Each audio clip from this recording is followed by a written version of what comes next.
Are you aware, Officer, that there's another national instruction? Is that one of 2017 that General Musikiri referred to in relation to the Port Shepstone bust?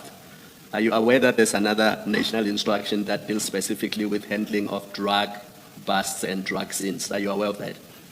No, I am not aware of that, Commissioner. And I assume that you don't know what it says. No. Do you see why it was inappropriate for you to be at a drug bust to begin with? You're simply not qualified to be there. I think that point was made earlier. I agree, Commissioner. And even if we were relying only on this national instruction that deals with crime scenes, we looked at 8, even 9, if you go to page 137, item 10, paragraph 10. Remember we dealt with item 8 and I asked you to read B. And B deals with the reporting phase, but even the responding phase, if you look at sub 2, bottom of the page on 137, on arrival at the crime scene, the first responder must confirm his or her arrival at the crime scene to the dispatcher. So you must still call 10-111 and say, I'm at the crime scene, I need support, this is what the complaint is about, I need people who are qualified to handle this scene. You had no business going there telling people to open the container and to take out bags from the container. That is simply not your job, and you had no business doing that. Do you want to comment? No comment. And this doesn't just apply, I hope it's a lesson, not just to you, but other officers who are in your possession, because they may never get the opportunity to sit where you are sitting. But they must also know that there are prescripts that are applicable to how police perform their functions. And they must familiarize themselves with those prescripts so that they do not get into trouble. Do you accept that? I accept that. I don't take it lightly. It's noted. Okay, then let's deal with the last section I want to refer to, which is the controlling phase. Can you read that into the record? So 11.1, the first responder must execute. The first responder must execute all the duties of a crime scene commander until the handover to the scene crime management, crime scene commander has been completed.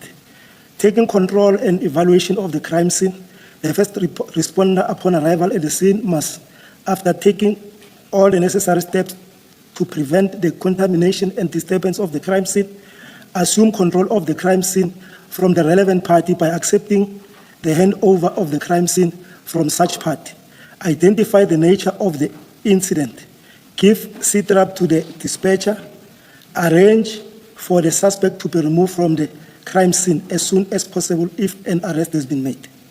With due consideration of the integrity of physical evidence, assist the injured person if the member is competent and certified, or contact relevant authorities as the matter of priority. Document the place where the injured person was found and make notes accordingly. I think it's fine that the rest they talk about where there is injuries or possible fatalities, which we're not there. You can go to B. After taking control of the crime scene, the first responder must evaluate the safety status of the crime scene and request assistance of a safety official as identified and in accordance with the contingency plan if required. The first responder must direct the emergency services and other official role players at the scene to prevent evidence from being disturbed or contaminated. Let's go to 3. I just want you to read into the record 3B.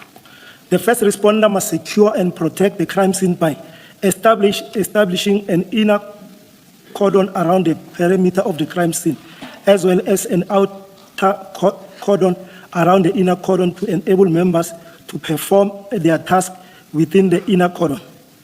Protecting obvious and evident exhibit from contamination and element of destruction. Completing the exhibit log. If the exhibit have to be removed at the crime scene, this information needs to be given the crime scene examiner upon his or her arrival to indicate the original position of the exhibit as found at the crime scene and to capture it on the drawing plan. Dealing with... No, that's fine. Yeah. 3A says you must establish an inner cordon around the perimeter of the crime scene. That was not done here. The inner cordon you didn't create, as the first responder, you did not create a cordon of the crime scene, did you? with the assistance of the poisons. Yes, before they arrived. We know you started doing things before the boys and people arrived. And I'm asking you about before the boys and people arrived. No, that was you not had not done. created any coordinate. That was not done. Yes, thank you. Did you complete Annexure D5, the exhibits log? Because this had to be completed before you moved them from the container to your vehicle. Commissioners, I don't know, but this is what is this? It is because actually, I would say nothing was done because we were waiting for other role players to arrive. But you've already removed the exhibits from the primary scene, which is the container, and you have put them in the back of your buggy. And it says here in C, you must complete the exhibit log if the exhibits have to be moved at the crime scene. Do you see that it says that? In C. The exhibit was not yet moved and No, but you moved them from the container to your to the vehicle. buggy, Yes. but we were still at the scene. So what then is the primary scene according to you? So the scene is the Scania complex. It's not the container.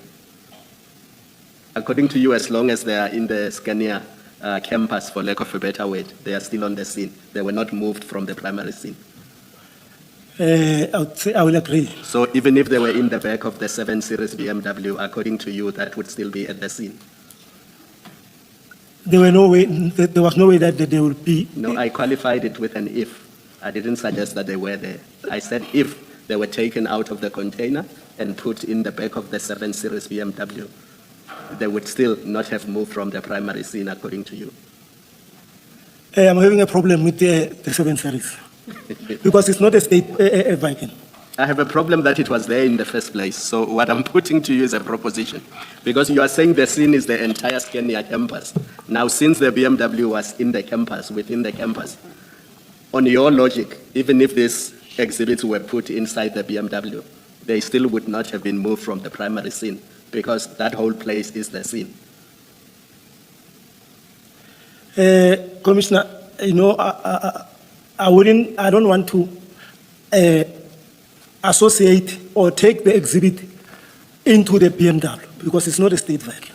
I will leave it there. Okay, let me try and help complete this. 3C says the information needs to be given to the crime scene examiner upon his arrival to indicate and underline this, the original position of the exhibits as found at the crime scene and to capture it on the drawing plan. So the original position of these exhibits would have been the container and where you say they fell when you opened the door and they fell before you took any of them onto your buggy. According to 3C, that is the original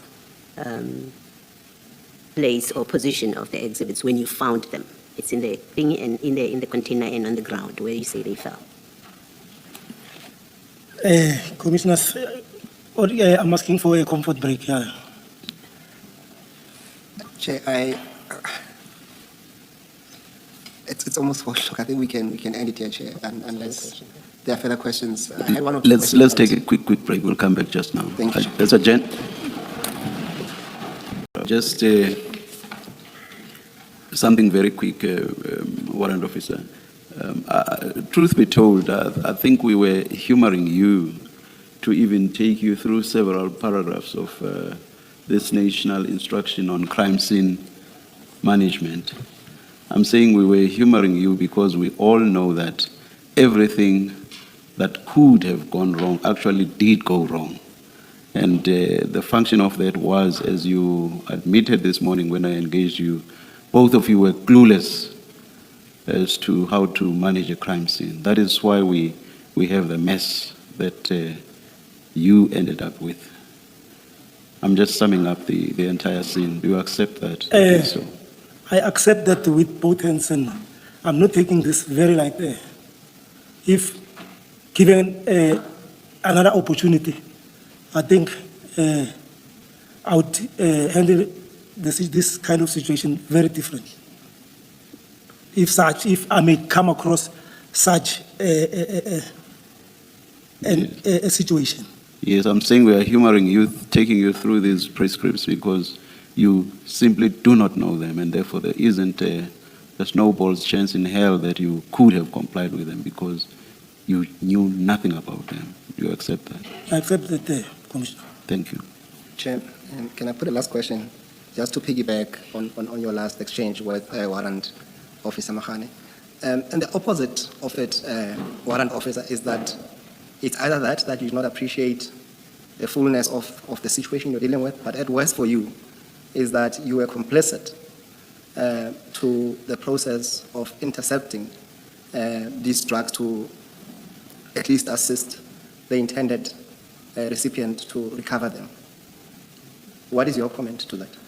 That one, I'm totally, I still maintain that. Besides me not handling the situation in the correct manner,